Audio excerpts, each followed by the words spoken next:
आज संध्याकाळी ते दोघं जण बसल्याच्या नंतर बाळू त्यांच्यामध्ये बसलेला आहे. बाळूला विचारू लागले, बाळू तुला काय आणायचं, काय आणायचं? त्यावेळेस बाळू म्हणू लागला, पप्पा मम्मी मला हा ड्रेस आणायचा, मला त्या कलरचा ड्रेस आणायचा पप्पा, पप्पा मला ही टोपी आणायची, मला हा केक आणायचा, असा केक आणायचा. त्यावेळेस त्या तिघांचा संवाद चालू आहे. आणि मग तो बाप, दोघही पती पत्नी, दोघांचा संवाद चालू आहे. ती पत्नी आपल्या नवऱ्याला म्हणते, अहो उद्या काकूला फोन करा, मामाला फोन करा, संध्याकाळी सर्वांना आपल्याकडे जेवायला बोलवा. असं त्या दोघांचा संवाद चालू आहे. जन्मदिवस उजाडला आणि तो जन्मदिवस त्या दिवशी सकाळी बाळूला आंघोळ घातली, गव्हाण पावडर वगैरे सगळं केलं आणि केल्याच्या नंतर ते दोघही जण आणि तो बाळू गाडीवर बसले. गाडीवर बसल्याच्या नंतर गावामध्ये जात होते. गावामध्ये जात असताना बाळू मधामध्ये बसलेला आहे, मागं त्याची आई बसलेली आहे, पुढे त्याचे पप्पा, त्याचे वडील गाडी चालवत आहे. गाडीवर सुद्धा तीच चर्चा, आज माझ्या बाळाचा पहिला वाढदिवस आहे आणि बाळू तुझे काका सुद्धा येणार आहे, बाळू तुझे मामा सुद्धा येणार आहे, बाळू तुझे मावशी सुद्धा येणार आहे बरं का, आणि आपण तुला असा ड्रेस घेऊ, तसा ड्रेस घेऊ, हा केक घेऊ, सज्ज नाव. असा संवाद त्या तिघांचा चालू आहे. गाडीवर त्यांचा संवाद चालू आहे, हसताय. त्यांचा आनंद त्यांना गगनामध्ये मावत नव्हता, एवढे ते हसताय, आनंद व्यक्त करताय. परंतु दुर्दैव असं सज्जन हो, एक भला मोठा ट्रक आणि तो भला मोठा ट्रक, त्या ट्रकामध्ये जो ड्रायव्हर होता तो एवढी दारू पिलेला होता, खूप दारू पिलेला होता, आणि त्या दारूच्या पायी तो भला मोठा ट्रक त्या तिघांच्या अंगावर टाकला. त्याने पाहिलं सुद्धा नाही, आणि जसा ट्रक त्या गाडीवर टाकला, जशी टाकल्या बरोबर ती गाडी एकीकडं, ती आई एकीकडं, तो बाप एका भल्या मोठ्या दगडावर आपटून त्याच्या डोक्याची कवटी फुटून शिर एकाकडे पडलेलं होतं. रक्ताच्या थारोळ्यात तो बाप पडलेला होता. आणि मग लोक त्या ठिकाणी जमा झाले, गाडी उचलली. त्यावेळेस त्याच्या आईकडे गेले, आईला उठवलं, आईला बेशुद्ध पडलेली होती, आईला उठवलं. ती आई, ती माता माऊली उठली. उठल्याबरोबर बाकी काहीच नाही, माझा बाळू कुठे, माझा बाळू कुठे, माझ्या बाळाचा बर्थडे आहे ना, आज माझ्या बाळाचा पहिला बर्थडे, अरे त्याच्याकरता आम्हाला ड्रेस आणायचा आहे, त्याच्याकरता आम्हाला केक आणायचा, संध्याकाळी पाहुणे येणार आहे, त्यांना सुद्धा स्वयंपाक करायचा, अशी ती माता माऊली म्हणू लागली. तेवढ्यात तिला आठवलं की अरे माझा बाळूच नाही, जर माझा पती सुद्धा कुठे, असा विचार तिच्या मनात आला. त्यावेळेस ती माता माऊली त्या लोकांना विचारू लागली, अहो माझे मालक कुठे, माझे पती कुठे कुठे. त्यावेळेस ती लोक सांगू लागले की अगं बाई, अगं अहो ताई, तुमचे पती आता या जगात नाही. अहो पण आहे तरी कुठं. त्यावेळेस त्या लोकांनी दाखवलं, तो पहा तुमचा पती, तो पहा तुमचा नवरा, पहा तिथं काय, तर आपला नवरा एका भल्या मोठ्या दगडावर आपटून रक्ताच्या थारोळ्यात पडलेला आहे. आणि मग त्या लोकांनी त्या माता माऊलीच्या नवऱ्याचं अंत्यसंस्कार केलं. नंतर हा बाळू मोठा होऊ लागला, मोठा होत होत तो शाळेत जाऊ लागला. शाळेत जात असताना 5वी 6वी 7वी वगैरे अगदी 10वी झाली. 10वी 11वीला जात असताना त्याला काही वाईट मुलांची संगत लागली, आणि वाईट मुलांची संगत लागल्याच्या नंतर तो त्याचं बोलणं, त्याचं घरी उशिरा येणं, मित्रांसोबत गप्पा मारणं, राहणं, तो त्यामध्ये होऊन जात होता. त्याला वाईट वळण लागलं. एक दिवस त्या मित्रमंडळांनी एक प्लॅन केला की अरे उद्या आपल्या शेजारच्या गावामध्ये जत्रा आहे, आणि घरून प्रत्येकाने पैसे आणायचे, आपल्याला पैसे खर्चायला लागतील. आणि मग असं सांगितल्याच्या नंतर तो बाळू त्या मित्रांना म्हणू लागला, अरे माझी आई मला नाही पैसे देणार रे, माझे बाबा वारलेले आणि मी कुठून पैसे आणू, माझी आई दिवसभरापासून कामाला जाती, काबाड कष्ट करते, तेव्हा कुठं आम्हाला दोन घास खायला मिळतात रे, मी कुठून पैसे आणू. त्यावेळेस ती मित्र म्हणू लागले, अरे बाळ्या तुला पार्टीला यावंच लागेल, जत्रेला यावंच लागेल, आणि पैसे सुद्धा आणावेच लागतील. त्या बाळ्याने त्या पोरांचं ऐकलं, आणि ऐकल्याच्या नंतर तो बाळू घरी आला. आल्याच्या नंतर आईला म्हणू लागला, आई म्हणले काय रे बाळा, अगं आई मला उद्या मित्रांसोबत जत्रेला जायचंय, शेजारच्या गावामध्ये जत्रा आहे. त्यावेळेस त्याची आई म्हणू लागली, बरं बाळा मग काय? म्हणले काय नाही आई, आणि मला 100 रुपये पाहिजे. जत्रेमध्ये खर्च न करता 100 रुपये पाहिजे, 100 रुपये पाहिजे म्हटल्याच्या नंतर त्याच्या आईने कुठल्याच प्रकारचा विचार केला नाही. कशाला पाहिजे, काय पाहिजे, काय करणार आहे, काय नाही. आणि मग त्याच्या आईने न विचार करता 100ची नोट घेतली आणि त्या बाळूच्या हातामध्ये देऊन टाकली. दिल्याच्या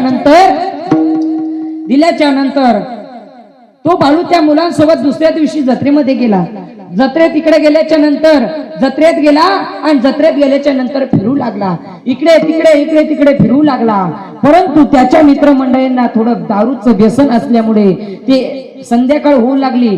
त्या टायमाला ते दारू पिण्याकरता निघाले. दारू पिण्याकरता जात असताना त्या मित्रमंडळींनी यांना सांगितलं, अरे बाळ्या चल आमच्या सोबत. त्यावेळेस तो बाळू म्हणू लागला, अरे मी नाही येणार, तुम्ही वेडे आहेत का? माझी आई मला घराच्या बाहेर काढल, माझी आई मला घरात घेणार नाही, माझी आई मला खूप बोलल रे, मी नाही येत. त्यावेळेस त्याच्या मित्रांनी त्याला काहीतरी सांगून बळजबरी दारू पाजण्याकरता नेलं.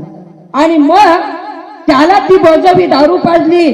त्याला सुधरणा, धड बोलता येईना, चालता येईना. मग असं करता करता रात्रीचे 12-1 वाजले. इकडे बाळूची आई विचार करते, माझा बाळू अजून आला कसा नाही, जाऊ द्या मुलांसोबत आहे, होईल उशीर, येईल. परंतु सज्जना हो, नेमकं त्याच दिवशी त्याच्या आईला चक्कर येत होती. त्याच्या आईला डोकं दुखत होतं. त्याच्या आईने स्वयंपाक सुद्धा केला नाही. आणि इकडे हा बाळू दारू पिऊन आलाय. रात्रीची 12-1ची वेळ आहे. आणि तो बाळू आल्याच्या नंतर त्या बाळूच्या येण्याचा आवाज, चपलीचा आवाज त्याच्या आईला आवाज गेला.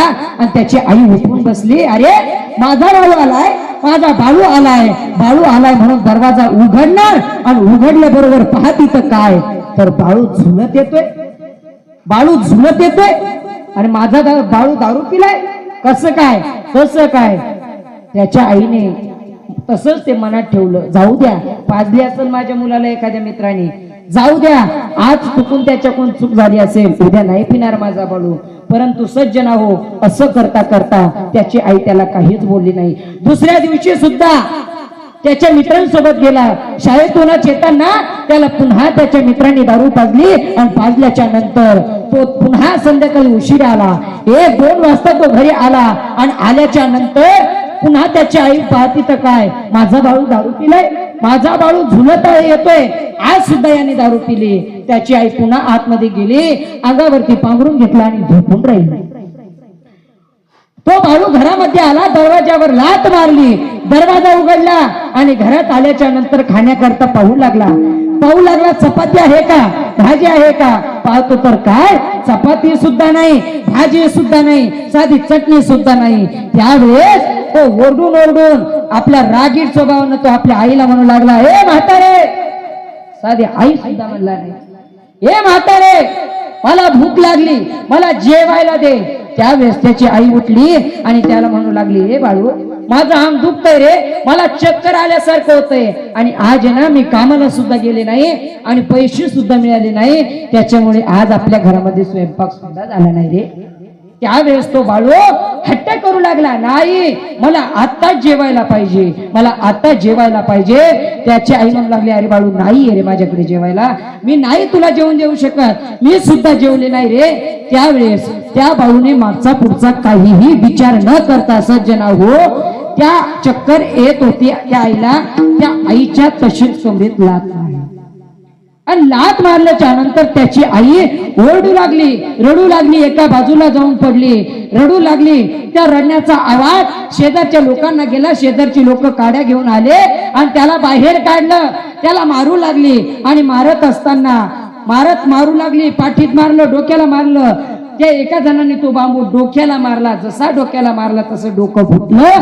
ते त्याच्या आईने पाहिलं आणि पाहिल्याबरोबर त्याची आई धावत गेली. आणि गेल्याच्या नंतर त्या लोकांना बाजूला केलं आणि म्हणू लागले, का हो, नका मारू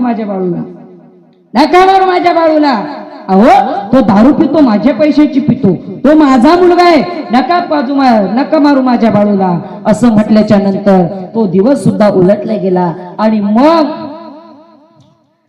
तो दिवस सुद्धा उलटले गेला. असं करता करता तो बाळू रोज दारू पिऊ लागला आणि असं करता करता त्या मुलाचं जीवन सगळं उद्ध्वस्त झालं. मला सांगण्याचं तात्पर्य माझं एवढंच आहे, मुलांना तुम्ही आतापासून जर चांगलं वळण लावलं ना तर नक्कीच मुलं तुमचा मोठेपणी सांभाळ केल्याशिवाय राहणार नाही. तुम्ही आता चांगले मार्ग लावले, आताच चांगले संस्कार लावले तर नक्कीच तुमची मुलं मोठ्यापणी तुमचं ऐकल्याशिवाय राहणार नाही. म्हणून आताच मुलांना चांगले संस्कार लावा. आणि एक सांगू का, तुमच्या इथलं वातावरण पाहून खूप आनंद झाला की तुमच्या ठिकाणी इथं सप्ताहाला तरुण मंडळींचा सुद्धा सहभाग आहे. काही ठिकाणी गेलं तर म्हाताऱ्यांची खुर्चीवर बसण्याची वेळ आली पण त्यांची मुलं काही अजून सप्त्यात येत नाही. एक सांगू का, तरुण मंडळींना सुद्धा विनंती असेल, आपल्या आई वडिलांनी जे आपल्यावरती उपकार केले ना त्या उपकार आजपर्यंत कोणीच केले नाही बरं का. खूप उपकार त्या आईने केले आपल्याला. अहो आपल्याला त्या आईने जन्म दिला, हो जन्म दिला आईने तुला, फार उपकार हा मोठा केला. जन्म दिला आईने तुला,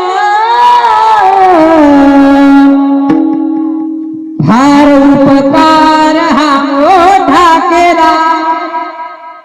ठेच लागे तुझ्या पायाला,